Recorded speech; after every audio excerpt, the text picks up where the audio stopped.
Hello guys, welcome to the Trading Parrot. This morning we were at almost 3% with probabilities of ease. This has changed back into 99.8% of no change. And at the same time, we are seeing general markets perform pretty good today in the green. We're having a great start of the week so far, getting very close to all-time highs on S&P and Nasdaq. As you can see in this area in here, the weekly RSI breakout is finally pointing up. So that is pretty promising for an intra-candle performance. At the same time, we're seeing gold getting pushed back down from the recent breakout that we confirmed on Sunday. And all of that this morning, as I mentioned, bouncing from support on an aggregated open interest. You can see that we have complete so far with the move from this morning the W pattern against 35.1 billion. This could be really big. After all, we are reclaiming the support on the open interest, getting very close to the area of the breakout. So I would say anybody that blinks now is going to lose. It's going to miss out. And definitely people are more than blinking. Everybody's sleeping in here with Bitcoin interest at 19, altcoins at 20. Whereas in the channel, I'm being as loud as I can. As you can see today, I published even a video on Solana, Ethereum, and Sui talking about the next targets. And some of them, for example, Sui has only 288.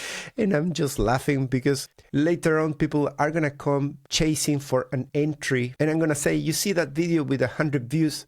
That's one that you should have watched. Now I'm looking for an exit to dump my bucks into yours. And before I become too cocky about the last position, let's have a look at how it's performing so far. There are no changes to the Bitcoin status in terms of colors. I'm going to change the 4-hour and the daily once I see higher highs. The CME gap that we formed over the weekend was extremely thin. I mentioned it that it was located around 106.3 and we managed to wick right there and take it. So this is kind of a gray area where whether the 106 is still on the table or if it has been already fulfilled. Technically it is there, but it's just a thin hair that is available. Coming back into 106, if we were still to go and close that gap, means coming back below 107, of course, and getting into this fair value gap that is pretty big, below the recent swing low that is taking now the price into 108.3. And pay attention because as we get into 108, we are getting into critical daily resistance. I'm going to explain that just in a moment. That is precisely the 58 RSI on the daily. On the 4-hour, let's keep the chart here while we enjoy this pump. We are about to hit this wick that was the trap that produced a drawdown from there of almost 6K, completely smashing the longs before it smashed the shorts with the double top. So what's left for this rally on the 4-hour?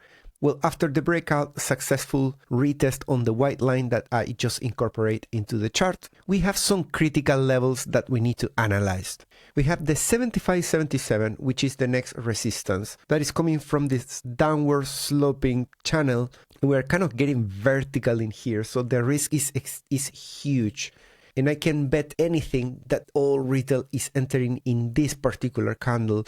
And it's going to get into 75.77 at some point if we succeed breaking beyond this level.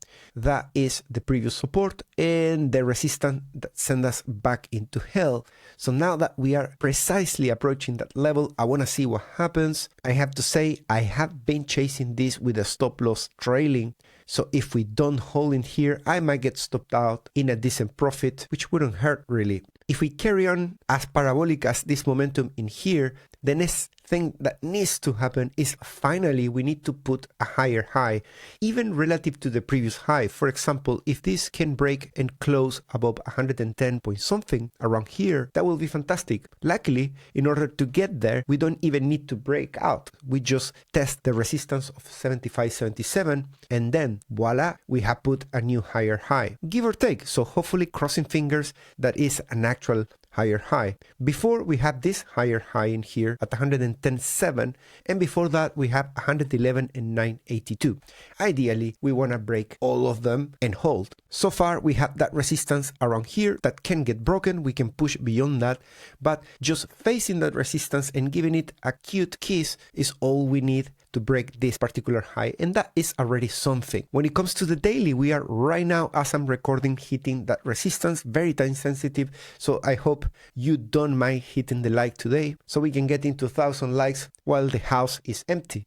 Things that need to be very important and we need to pay attention right here is where is the support. What happens if we fail in here and we come for a test before actually landing in 75? I don't expect necessarily that we are gonna go straight there. It looks like it, but this is just an intra candle. There's 50 minutes still to confirm it. Support is at 50.18, so let's change this to 50.18. And basically that support is at 106.3.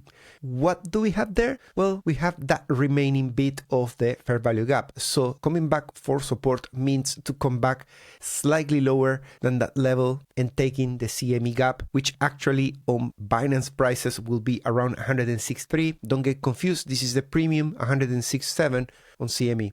By doing so, we're coming back below 107. True, but we are building a support. So as long as we hold that 50, it should be fine. We can still have a chance to go into 75. On the daily, that resistance, which is almost 58, on the RSI is roughly 108.7. And if we really want something very bullish, it will be amazing if the daily can cross 108.9 and close the day at those highs. That will signal that we have on the table potentially these next targets. Those are located at 124.5 and 143.1. MACD says, well, I might as well produce a bull cross around here, why not? And the weekly is facing the resistance at 108.6. The stochastic RSI might as well produce a bullish cross in here. Of course, we are on Monday. We are doing a little bit of coverage on the weekly, but we have pretty much 7 days to go to confirm all this bullishness. And let's have a look how things are going in terms of liquidating shorts. You can see that we just liquidated this chunk in here that ends at 108.666, and we still have another similar liquidation pool that ends at around 109.154. Things are going very fast, and I'm just wondering if after this we're gonna be able to still cross this vacuum I mentioned this morning. That is around 1K of challenge for the price to make that quantic jump into the next levels of liquidity that are located from 111 to 111.5. After that, there's still fun, but it's kind of declining slowly. And I tend to think that once you get to 111, we should have a little bit more upside. I think the challenge is crossing 110 in here. In the long term, you can see where is the liquidity located. If we place free access and everything, you can see this ends at 116 more or less, and a new chunk is getting in red again at 125. And if you remember, we did this liquidity hand speculating that the head and shoulders could reclaim the neckline and then go all the way here. Well, we'll see if that plays out. The order book this morning started extremely thin. You can watch my video in the morning to see how that was looking like. And the first resistance strong is coming in the order book. You can see that they're placing their bets around 110.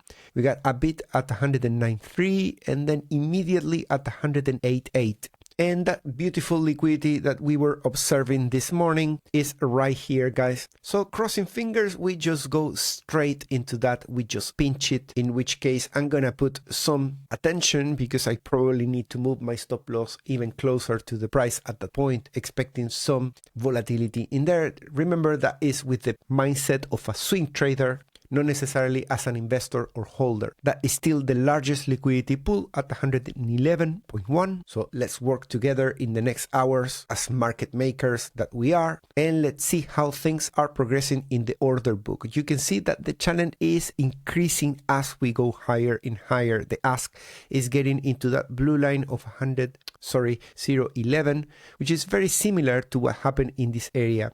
Don't get spoiled by the idea that all this resistance in here, all this ask, is necessarily always successful. For example, they short all the way in here, they got trapped by 106 and then get squashed into 110.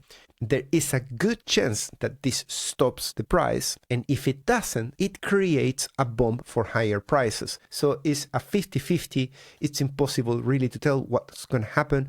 But when we are going sideways and we see an increase in ask, we hold on to our seats in case there is a pullback.